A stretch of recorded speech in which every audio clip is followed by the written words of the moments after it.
The Starling residence, like many homes in Astroville, was abuzz with activity. But today, the usual morning chaos was replaced by a collective gasp as the family gathered in front of their expansive front windows. Before them was a sight they had never seen before, a massive space traffic jam with vehicles hovering in place, their lights flashing in a synchronized dance of confusion and impatience. Suddenly, every screen in the house lit up with an emergency broadcast. A stern-faced announcer declared, "Attention, residents of Astroville! A large meteor has unexpectedly positioned itself in the path of the Astroville highway. To add to the anomaly, the meteor appears to be glowing." The family exchanged worried glances. Stella, her face pressed against the window, whispered, "It's like something out of a sci-fi movie." Milo, always curious, pondered aloud, "Why is it glowing? Do you think it's some kind of alien technology?" Luna, trying to keep the mood light, joked, "Well, if it is, let's hope they come in peace, and maybe bring some intergalactic snacks." From the kitchen, MIRA's robotic voice chimed in with her usual wit. "Well, if they're looking for a place to park that glowing rock, they better not block my delivery bay. I've got a dinner to prepare." The sound of pots and pans clanging together followed her remark, signaling that, meteor or not, dinner would be served on time. Max, taking a moment to process the information, mused, "This is unprecedented. Astroville has never faced something like this before." Rusty, sensing the tension in the room, let out a series of barks, his metallic tail wagging in a mix of excitement and anxiety. As the Starlings continued to watch the glowing meteor and the ensuing traffic chaos, they knew that this was just the beginning of a new adventure.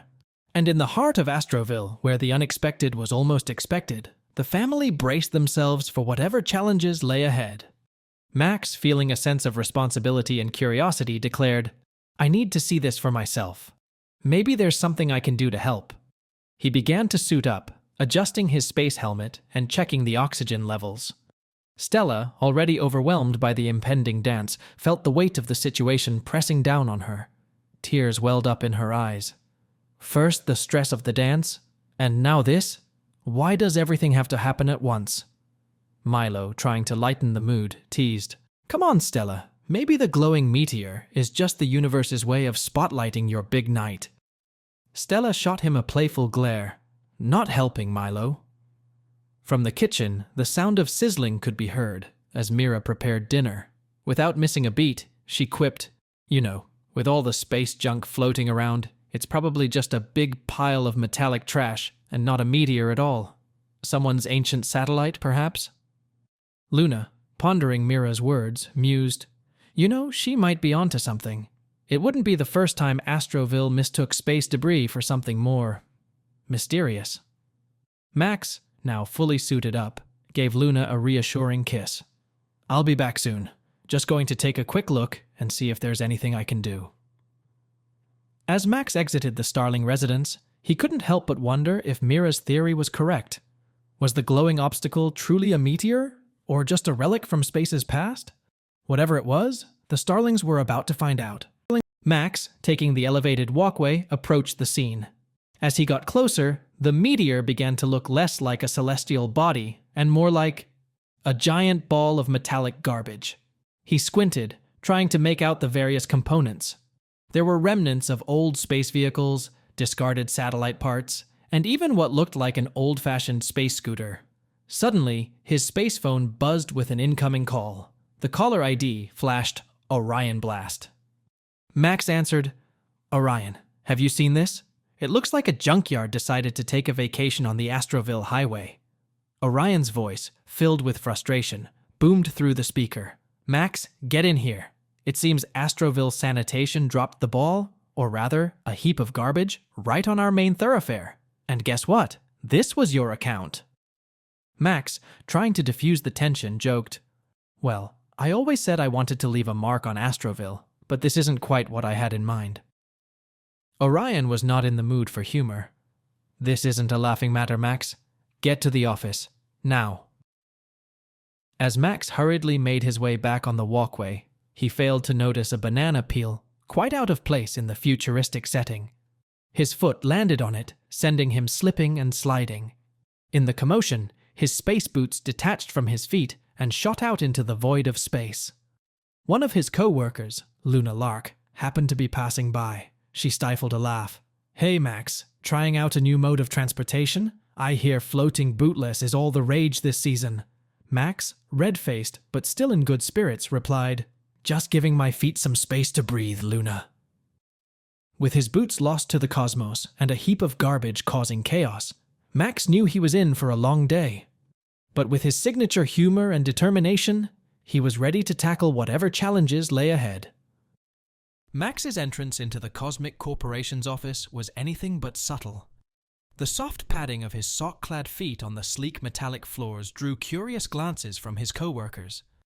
But Max's focus was solely on the imposing figure of Orion Blast, who was waiting for him with a stern expression. "Max," Orion began, his voice dripping with frustration, "you were aware that the Astroville sanitation workers were talking of a strike. Your primary responsibility was to negotiate and settle things with the company. And now, look at the mess we're in." Max, trying to lighten the mood, quipped, "Well, Orion, I'm currently in socks at the office, so I'd say we're both having a stripped-down kind of day." Orion was not amused. "This isn't the time for jokes, Max. Just get it sorted." Max nodded, preparing to leave, but Orion raised a hand, signaling him to wait. "And one more thing," he added. "It seems there's an added complication. Among the heap of garbage, there's an endangered space animal. We've identified it as a galactoglider, a rare species known for its shimmering wings and ability to glide seamlessly through the cosmos. Until they're safely off the object, we can't move a thing." Max groaned. "Oh boy. As if things weren't complicated enough.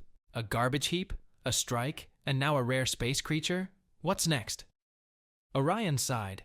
"Just handle it, Max. And maybe, while you're at it, find a pair of shoes." With the weight of Astroville's current crisis on his shoulders, Max set out, determined to find a solution that would clear the highway, appease the sanitation workers, and ensure the safety of the galactoglider. The day was shaping up to be one for the history books. Back at the Starling residence, the atmosphere was a mix of concern and the usual family banter. Luna had prepared a delicious spread of space delicacies, and the family sat around the dining table, discussing the day's events. Stella, poking at her food, voiced her worries. "I just hope this whole mess gets cleared up soon. The dance is tomorrow, and I don't want my date to get stuck in that traffic jam." Milo, ever the sports enthusiast, chimed in, "And there's the big zero-gravity ball game tonight. The Astroville Astros have been preparing for weeks. It'll be a disaster if the players can't make it because of some glowing garbage." MIRA, who had been busy in the kitchen, floated over with a tray of freshly synthesized desserts. "Well," she began, her voice tinged with humor, "I just got off the phone with Mr. Max, and guess what? Now I have to add buying boots to my to-do list. A trip to the store for me, it seems." Luna laughed. "Oh, MIRA, always looking at the bright side. Or should I say, the shopping side?" MIRA's screen displayed a cheeky emoji as she replied, "Well, someone has to keep this family stylish." Rusty, sensing it was his turn for some attention, began to bark and wag his tail. MIRA, noticing his antics, said, "And speaking of to-do lists, it's time for Rusty's oil bath. He's been squeaking a bit too much lately." Rusty, understanding the implication, let out a playful growl and zoomed around the room, clearly not in the mood for a bath. The Starling home, despite the external chaos, remained a haven of love, laughter, and the occasional robot and space dog antics. As the family continued their evening, they hoped that Max would soon return with good news. Max made his way to the Astroville sanitation headquarters, determined to resolve the situation. The towering building, with its sleek design and neon signage, stood as a testament to the city's commitment to cleanliness and order. As he entered, he was immediately greeted by the head of the company, Mr. Nebulous Nix. Max, wearing a pair of Orion's shoes that were comically oversized for his feet, tried to break the ice. "Nix, thanks for meeting me on such short notice. And pardon the shoes. I guess I've got some big steps to fill today." He wiggled his feet for emphasis, causing Nix to chuckle. Together they made their way to the scene of the space jam. As they approached, the playful nature of the galacto-gliders became evident. The creatures, with their shimmering wings reflecting the lights of the halted vehicles, were hopping and gliding joyfully atop the heap of garbage. Max, always one for humor, remarked, "Looks like they've found their own personal playground. Who knew space junk could be so entertaining?" Nix, observing the creatures, sighed. "They seem to be having the time of their lives, but we need to clear this mess, and they won't budge." As if on cue, one particularly spirited galactoglider leaped onto Nix's back, wrapping its wings around him in a playful embrace. Nix tried to shake it off, but the creature clung on, nuzzling his neck. Max laughed. "Well, Nix, it seems you've made a new friend. Maybe you should consider a career in space wildlife conservation." Nix, though slightly flustered, couldn't help but smile. "This is going to be trickier than I thought." The scene was set. Max and Nix amidst a traffic jam, with playful creatures and a mountain of garbage. The challenge was clear, but with a bit of humor and determination, they were ready to tackle it head-on. Inside the cozy confines of the Starling residence, Luna and Stella sat in Stella's room, surrounded by posters of intergalactic pop stars and holographic mood lights. Luna, with a mischievous glint in her eye, broached a delicate topic. "So, Stella, with the dance coming up, and you seeing this boy, maybe it's time we had the talk about the birds and the bees." Stella's eyes widened in horror, and she let out a dramatic shriek. "Mom, no way. We're in space. Shouldn't it be about the stars and the black holes or something?" Luna chuckled. "Well, if you're not comfortable with me, we could always have MIRA give you the talk." Stella laughed, imagining the scenario. "Oh, that would be a hoot. In the beginning, there were circuits and wires." Their laughter was interrupted by a loud crash from the living room. Both Luna and Stella rushed out to find Milo, looking sheepish, amidst a pile of broken trophies.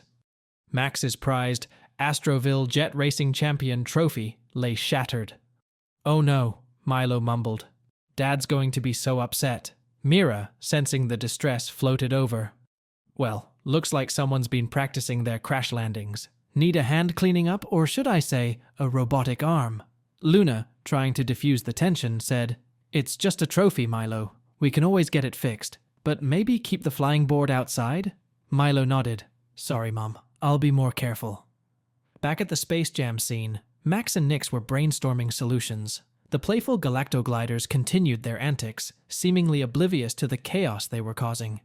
Nix sighed. "We need to find a way to move them without causing any harm." Max, ever the optimist, replied, "Don't worry, Nix. We'll figure this out. After all, every problem, no matter how big or small, has a solution." Max, sensing an opportunity, turned to Nix with a determined look. "Nix, we need to find common ground. A compromise between the company and the employees is essential. We can't afford a strike, especially not with Astroville in its current state." Nix, trying to shake off the playful galactoglider still clinging to his back, replied with a hint of annoyance.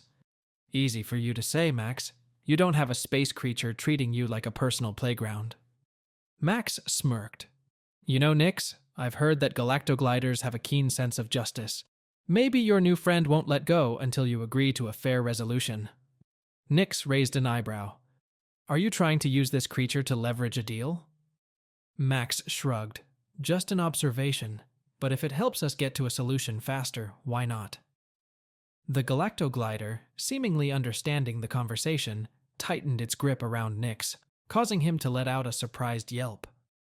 After about 15 minutes of this playful torment, Nix, looking slightly frazzled, exclaimed, all right, bring me the contract. I'll sign it. Let's get this resolved." Max, trying to contain his laughter, quipped, "Be right back," and Nix, maybe consider adopting a galactoglider as the company mascot.